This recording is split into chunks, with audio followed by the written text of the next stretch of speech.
لؤي. لؤي يلعب الكرة رأسية، جول جول. خبرة، عقل، دهاء، ويضحى برأسية رائعة في داخل الشباك. يسجل أول أهداف المباراة بالدقيقة 40 من عمر المباراة. يونس محمود أول أهدافه مع أربيل. كرة رائعة من اللاعب لؤي صلاح بالمليمتر يا لؤي، بالمليمتر على رأس يونس. لاحظ شوف العقل والخبرة والمهارة والدقة. يا سلام يا يونس، كل ما تكبر تحلى، كل ما تكبر تحلى. هدف رائع من يونس محمود، يسجل هدف أربيل بالدقيقة 40 برأسية رائعة من بين المدافعين اللاعبان أناشيدوف وبابا جانوف. 1 أربيل لا شيء. أهل تركمانستان، ركنية لفريق أهل تركمانستان. كرة تبعد إلى خارج الملعب مرة أخرى. هيلكورد ملا محمد.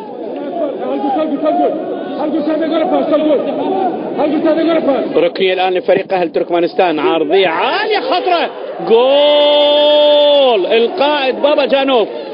بابا جانوف يدرك التعادل بكرة رأسية. بابا جانوف بكرة رأسية.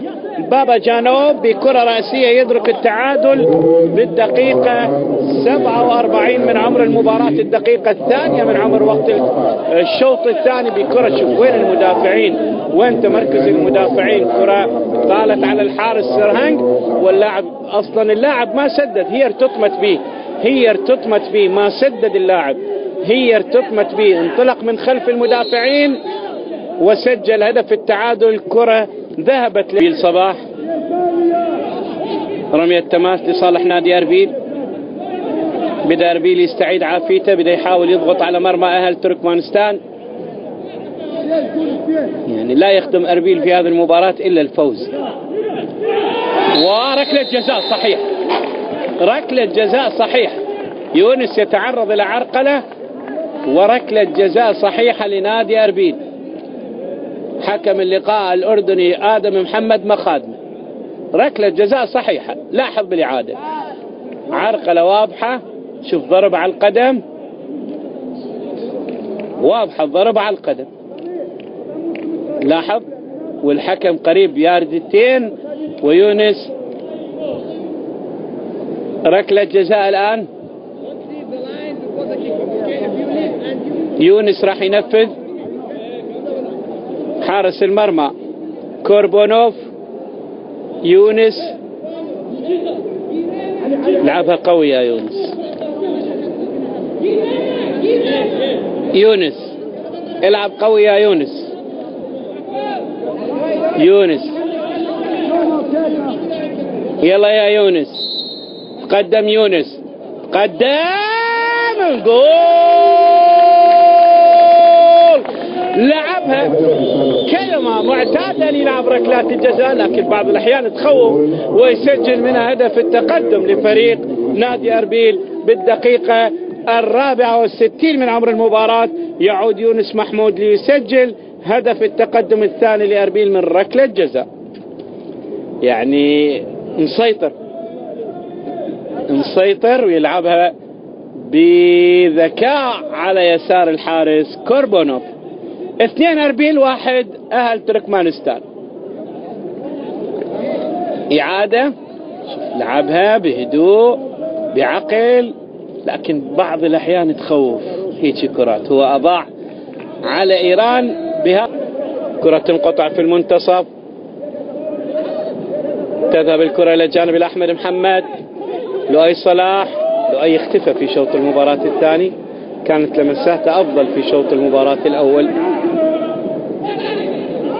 محاولة الآن، وكرة خطرة، جول جول جول. اللاعب البديل خردانوف. خردانوف يسجل هدف التعادل بالدقيقة 73 من عمر المباراة. خردانوف يسجل هدف التعادل بخطأ قاتل. اليوم الأخطاء الدفاعية لاحظ يعني في مفهومها المستديرة، يعني كفر يسجل هدف بهاي الطريقة. كفر يسجل هدف بهاي الطريقة. ترتطم بنديم صباغ بعد أن سجل مصطفى ناظم خطأ في مباراة الاستقلال، اليوم ترتطم الكرة وأيضا تسجل في شباك أربيل هدف التعادل لفريق أهل تركمان. كنا نقول قبل حصل الشيرماتوف،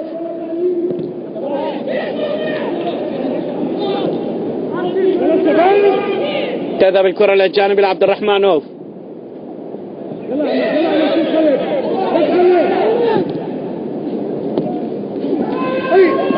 وجول هدف ثالث. نفس اللاعب يسجل الهدف الثالث بعد مرور دقيقة و12 ثانية، الدقيقة 75. أخطاء دفاعية تتزايد قاتلة من لاعبي أربيل، وهدف التقدم لفريق أهل تركمانستان. نفس اللاعب اللي دخل خلال 3 دقائق أو دقيقتين يسجل. شوف يلعب براحته داخل منطقة الجزاء ويسجل على دفعتين بكرتين متعاقبتين. لاحظ الأولى تابعها وبالثانية أكملها إلى داخل الشباك أمام لاعبي نادي أربيل. 3-2 3 لأهل تركمانستان، 2 لنادي أربيل.